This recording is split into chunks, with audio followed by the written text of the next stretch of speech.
భాగ్యం నాయన బిడ్డలకు దయచేయమని మేము ప్రార్థన చేయించున్నాం. పాటల ద్వారా, వాక్యం ద్వారా, ప్రార్థన ద్వారా మీరే మహిమ ఘనత ప్రభావాలు పొందుకోమని మేము బ్రతిమలాడుచున్నాం. నాయన ఇదిగో ప్రభా, మీ యొక్క వాక్యం మాకు సెలవిచ్చి ఉన్నట్టుగా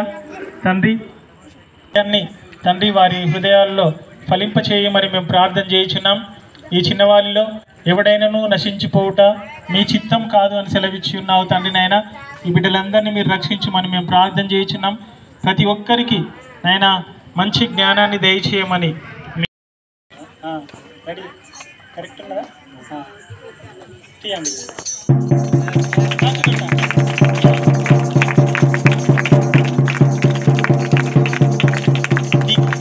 రిక్వెస్ట్ ఫర్ పర్పస్.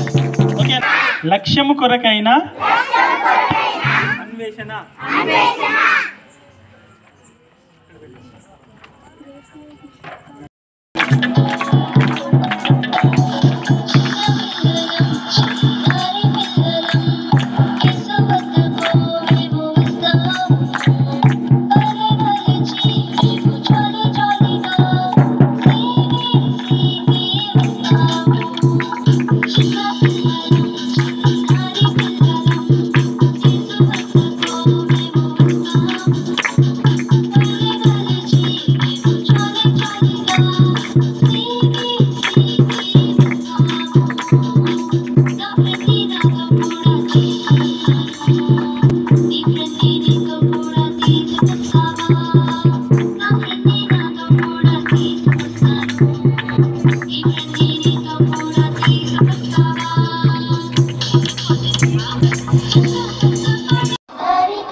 ఇప్పటికి బ్రతుకుతుందా?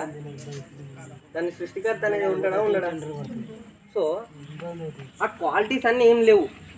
ఆ చెట్టులో లేవు, ఆ రాయిలో లేవు, ఆ పాములో లేవు. మరి ఎట్లా దాన్ని దేవుడు అని మనం మొక్కుతాను అసలు చెప్పండి. ఒక పాము ఉన్నది, ఇప్పుడు దాన్ని దేవుడు అని మనం కొలుస్తున్నాం, ఆరాధిస్తున్నాం. అది రేపు పొద్దున్నే చనిపోయింది. అప్పుడు దానిలో ఉన్న దైవత్వం ఏమైంది అంటే అప్పటి వరకేనా దేవుడు అని? మా తర్వాత మీకు దేవుడు లేడు లేనట్టని జీవితాన్ని. సో ఇట్లా మనుషులు ఎట్లా తయారవుతున్నారంటే ఒక